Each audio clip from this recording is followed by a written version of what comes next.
లగచర్లలో ఎక్స్ట్రాల్ చేసిన పోలీస్ అధికారులను డిస్మిస్ చేయాలని BRS working president KTR demand చేశారు. నందినగర్లోని కేటీఆర్ నివాసంలో లగచర్ల బాధితులు కేటీఆర్ని కలిశారు. తాము అన్ని గమనిస్తున్నామని 3 ఏళ్లలో మళ్లీ అధికారంలోకి వస్తామన్నారు కేటీఆర్. ఓవర్ యాక్షన్ చేస్తున్న అధికారులు పోలీసులు అప్పుడు పదవుల్లో ఉన్నా రిటైర్ అయినా సరే వదిలిపెట్టమన్నారు. ఎక్కడున్నా పట్టుకొచ్చి చర్యలు తీసుకుంటామన్నారు కేటీఆర్.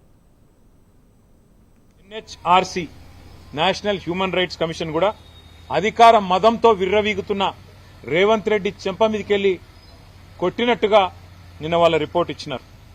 వాళ్ళు స్పష్టంగా చెప్పినారు, అర్ధరాత్రి ఆడబిడ్డల మీద ఆనాడు జరిగిన దాడి, అమాయక గిరిజన సోదరుల మీద గిరిజన రైతుల మీద జరిగిన దాడి, కాంగ్రెస్ చేసిన అరాచకం, రేవంత్ రెడ్డి ప్రైవేట్ సైన్యంలాగా పనిచేస్తున్న పోలీసులు చేస్తున్న అరాచకం గురించి స్పష్టంగా ఎన్హెచ్ఆర్సీ నిన్న రిపోర్ట్లో ప్రస్తావించింది.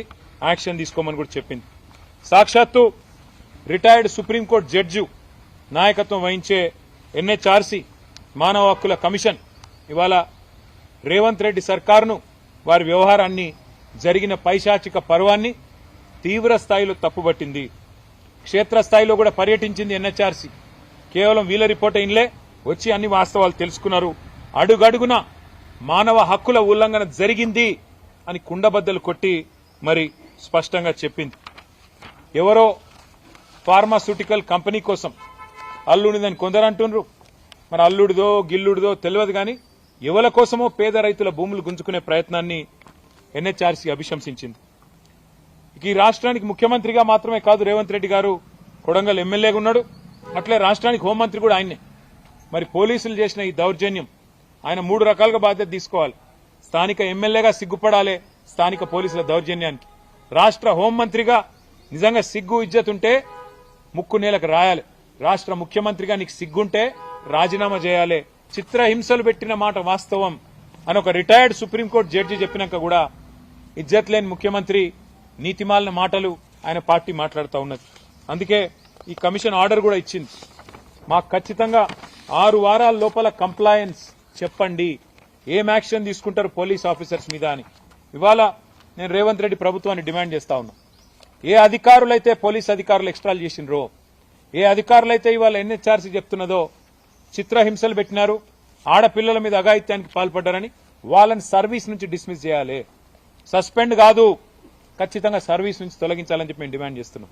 అట్లాగే వాళ్ళకి గిన్న న్యాయం చేయకపోతే నేను వాళ్ళందరికీ మాటిస్తా ఉన్నా, మళ్ళా పోతాం సుప్రీంకోర్టు అవసరమైతే. ఎన్హెచ్ఆర్సీ రిపోర్ట్ ను కూడా తుంగలో దొక్కుతున్నది ప్రభుత్వం అని చెప్పి సుప్రీంకోర్టుకు పోతాం. సుప్రీంకోర్టులోనే మరి మా లగచర్ల ఆడబిడ్డలకు న్యాయం జరిగేదాకా కొట్లాడతాం. అట్లాగే మరి ఇదే నివేదికలో చెప్తా ఉన్నారు, హోంమంత్రిగా ఉన్న ముఖ్యమంత్రి ఫెయిల్ అయిండు అని దీంతో అర్థమవుతున్నది. మరి హోంమంత్రి ఇప్పటివరకు నోరిప్తలేడు, ముఖ్యమంత్రి నోరిప్తలేడు. జరిగిన భూసేకరణ కూడా తప్పుడు పద్ధతుల్లో చేసినారని చెప్పి ఎన్హెచ్ఆర్సీ చెప్పింది. ముఖ్యమంత్రి కూడా రాజీనామా ఎట్లాగూ చేయడు, ఆయన సిగ్గులేనోడు. కానీ క్షమాపణ చెప్పాలి. ఏ ప్రజలైతే నీ కోట్లేసి గెలిపించారో ఏ కొడంగలు వాళ్ళని ఈ తీరుగా కొట్టినందుకు, ఆడబిడ్డల మీద చేసినందుకు నిజంగా నీకు సిగ్గుంటే క్షమాపణ చెప్పమని చెప్పి కూడా నేను రేవంత్ రెడ్డిని డిమాండ్ చేస్తా ఉన్నా. అట్లాగే ఇంకా కూడా వేధిస్తా ఉన్నారని తెలిసింది.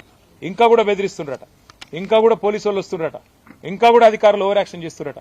వాళ్ళందరికీ నేను చెప్తున్నా, ఎవడెవడైతే ఓవర్ యాక్షన్ చేస్తుండో 3 ఏళ్లలో మా గవర్నమెంట్ వస్తుంది, రాసి పెట్టుకుంటాం. మీ ఓవర్ యాక్షన్లు, మీ అతిలు రిటైర్ అయిపోతే కూడా నేను మళ్ళా చెప్తున్నా, ఎక్కడున్నా పట్టుకొస్తాం. తప్పకుండా హిసాబ్ కితాబ్ మొత్తం కూడా మేం చేస్తాం.